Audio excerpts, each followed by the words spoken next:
Hello વિદ્યાર્થી મિત્રો, આપ સૌનું આપણી આ યુટ્યુબ ચેનલ પર હાર્દિક સ્વાગત છે. આજે હું લઈને આવી છું ધોરણ 6 વિષય અંગ્રેજી યુનિટ 3 સ્ટ્રેન્થ ઓફ નેચરમાં ગ્રામર અને રાઇટિંગનું સંપૂર્ણ સોલ્યુશન. તો ચાલો આપણે આગળ વધીએ, પરંતુ તે પહેલાં જો તમે આપણી આ યુટ્યુબ ચેનલને લાઇક, શેર અને સબસ્ક્રાઈબ ના કર્યું તો જરૂરથી કરજો. શિક્ષક મિત્રો, યુનિટ એટલે કે પાઠ આગળ વધારતા પહેલાં નીચેના વ્યાકરણના મુદ્દા બાળકોને સમજાવવા જરૂરી છે.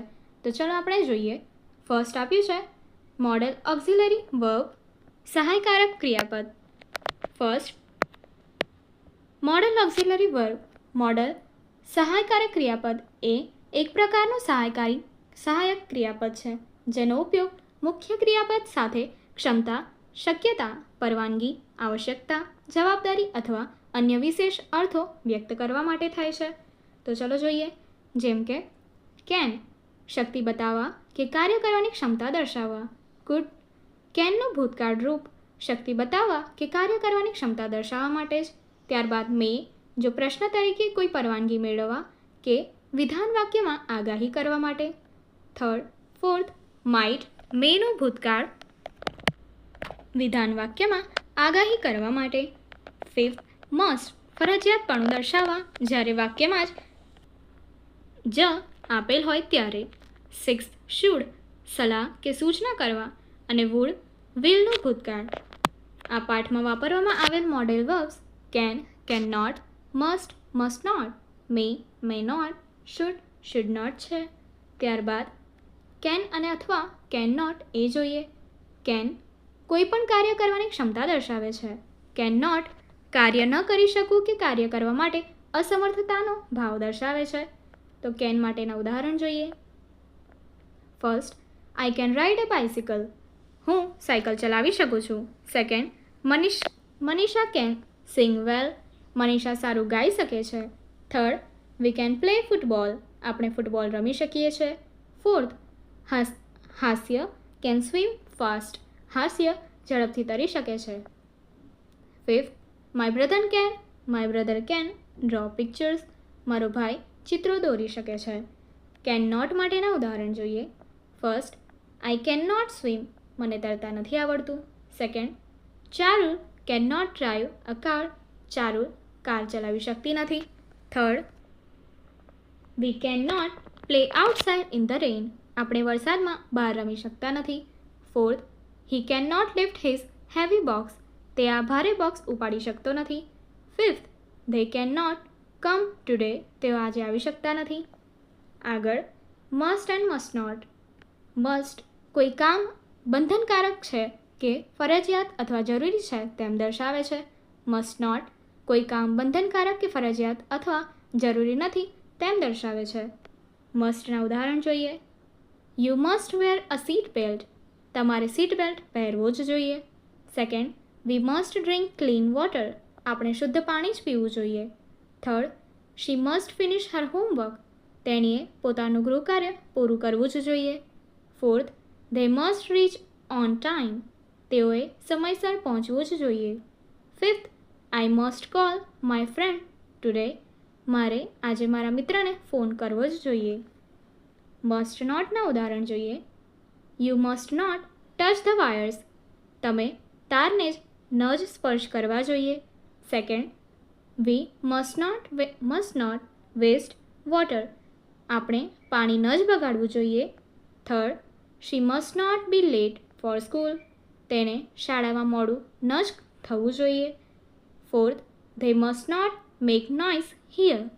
તેઓએ અહીં અવાજ ન જ કરવો જોઈએ. Fifth, I must not forget my homework. મને મારું ગૃહકાર્ય ન જ ભૂલવું જોઈએ.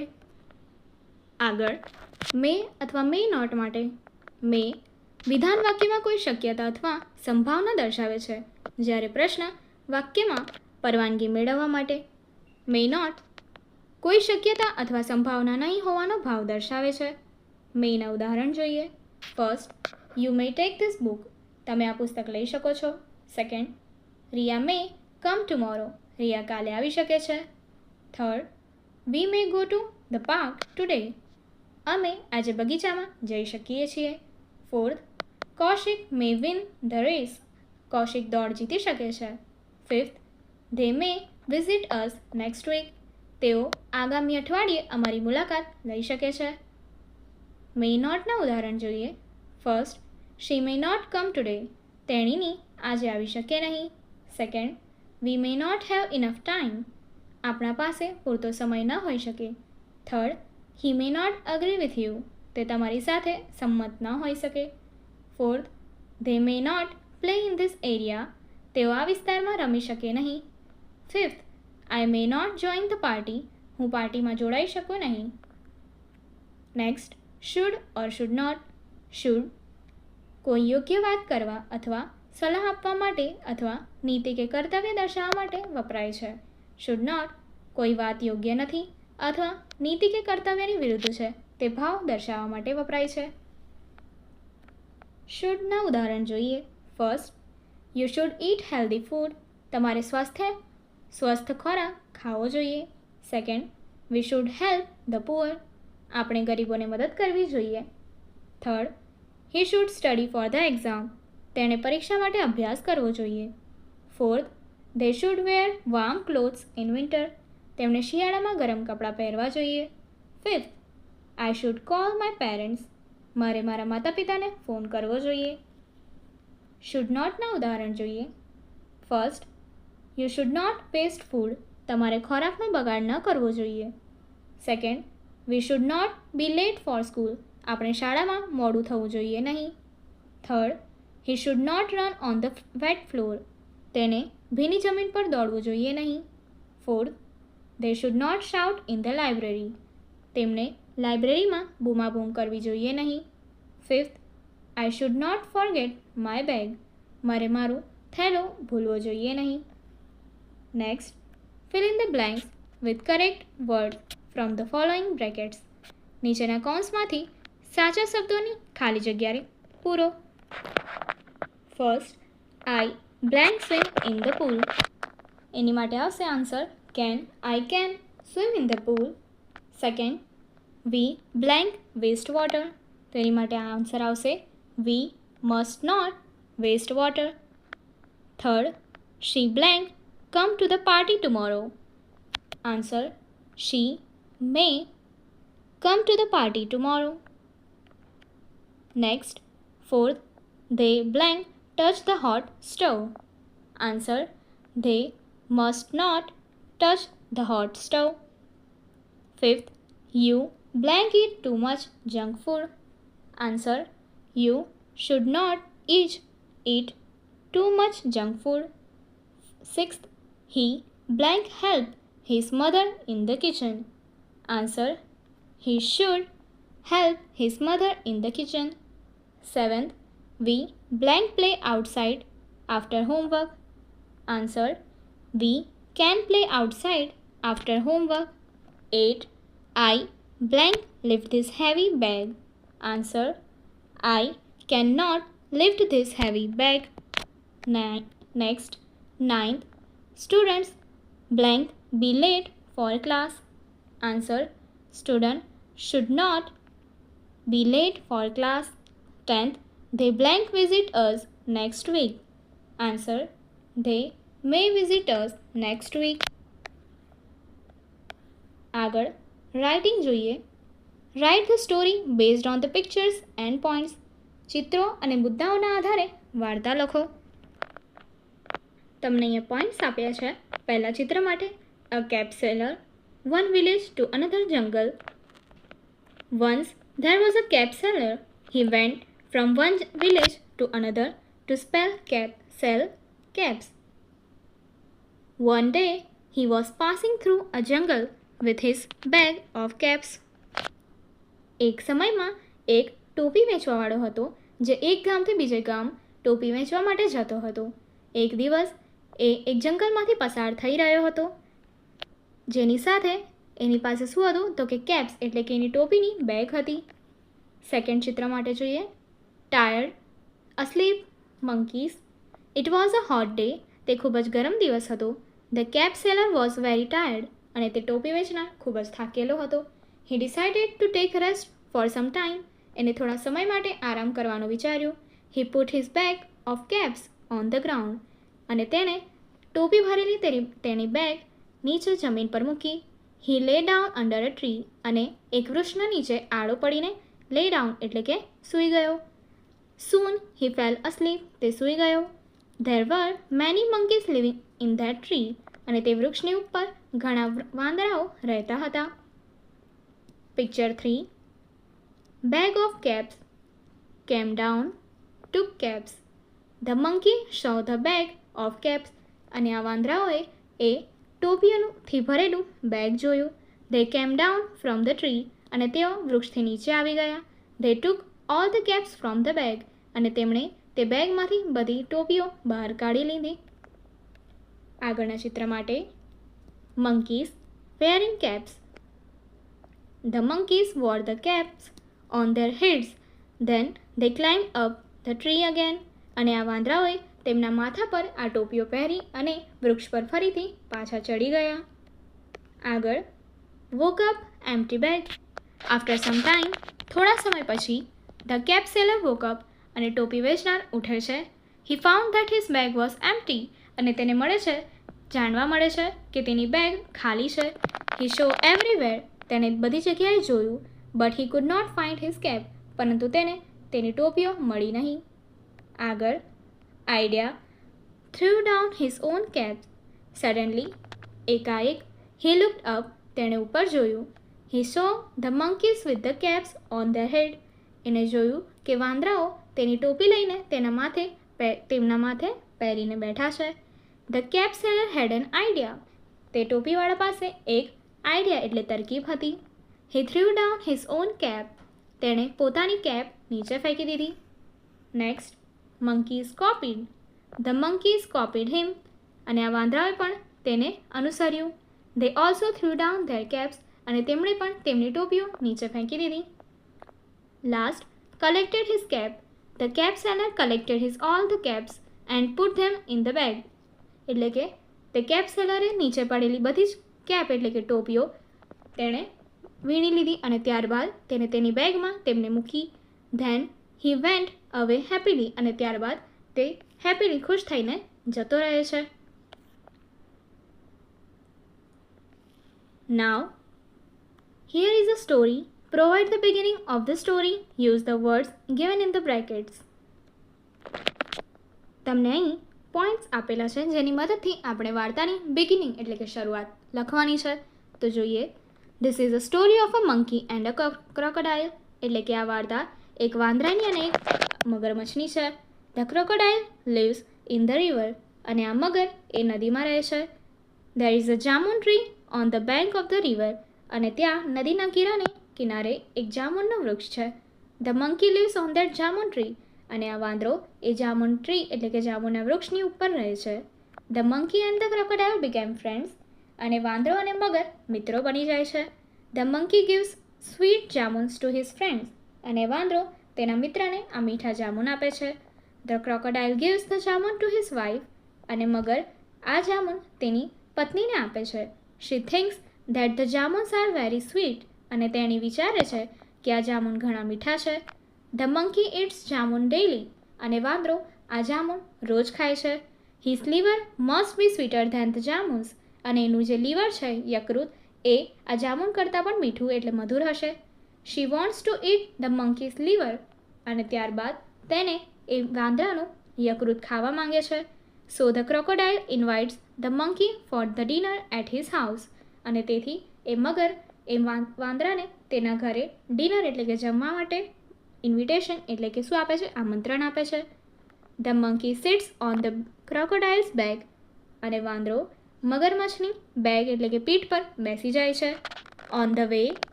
રસ્તામાં the crocodile shares his real plan that his wife wants to kill him and eat his liver. રસ્તામાં મગર એ જે રિયલ એટલે કે ખરેખર જે પ્લાન હોય છે તે તેની વાઇફ વાંદરાને મારીને તેનું યકૃત ખાવા માંગે છે એ બધું વાંદરાને જણાવે છે. The monkey is clever. અને આ વાંદરો એ હોશિયાર હોય છે. He quickly makes a plan. અને તે ફટાફટ એક યુક્તિ વિચારે છે. He says oh I will be happy to serve it to bhabhi. અને એ કહે છે હું ભાભીને એ સર્વ કરવા માટે પીરસવા માટે ખૂબ જ ખુશ છું. But I have forgotten it on the tree. પરંતુ હું તે વૃક્ષ પર ભૂલી ગયો છું. Let's go back and bring my liver. તો ચાલ આપણે જઈએ અને મારું યકૃત લઈને આવીએ. They go back to the bank. તે ફરીથી કિનારે જાય છે. The monkey jumps up the tree and saves his life.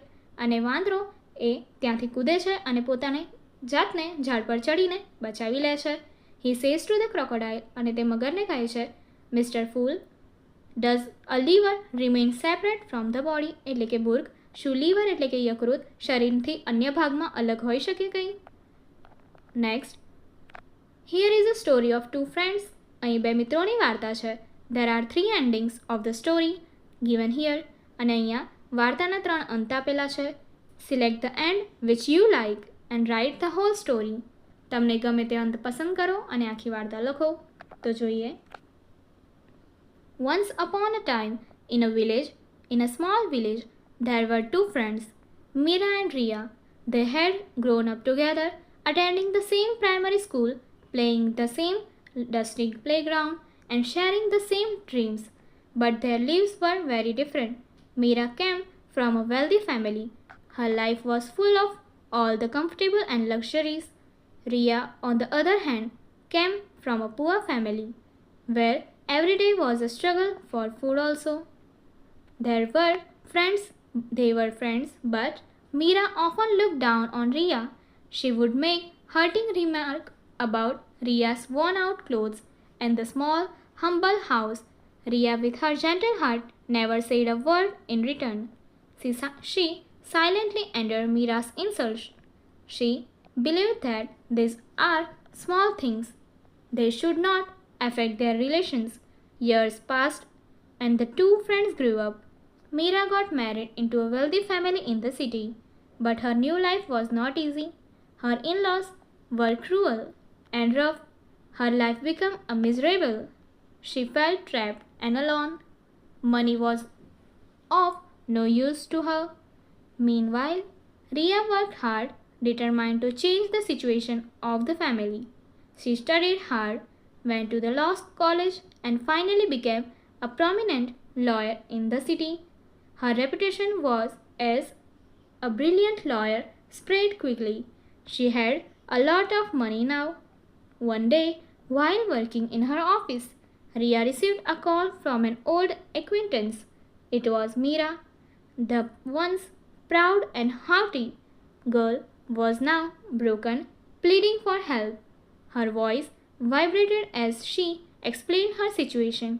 She requested her to help. Now, first ending. Ria remembered the old days. Mira insulted her many times. She reminded her of those days and cut the phone. Mira apologized, but Ria was in no mood to listen to her. રિયાએ જૂના દિવસો યાદ આવ્યા. મીરાએ તેનું ઘણીવાર અપમાન કર્યું. તેણે તે દિવસો યાદ કરાવીને ફોન કાપ્યો. મીરાએ માફી માંગી, પણ રિયા તેની વાત સાંભળવાના મૂડમાં નહોતી. Second, without a moment's wait, Ria agreed. She held no grudge against Mira. She remembered the bond, playing and laughing together. Ria took up Mira's case and fought to protect her rights. She brought Mira out from the worst situation. The court punished the in-laws for their behavior. Ria guided Mira toward a new beginning.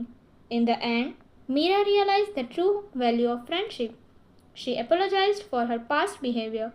Ria smiled and said, true friendship is not about wealth or status. It's about being there for each other no matter what.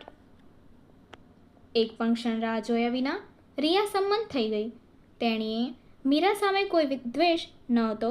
તેણીને યાદ હતું કે તે બંધન સાથે રમવું અને હસવું.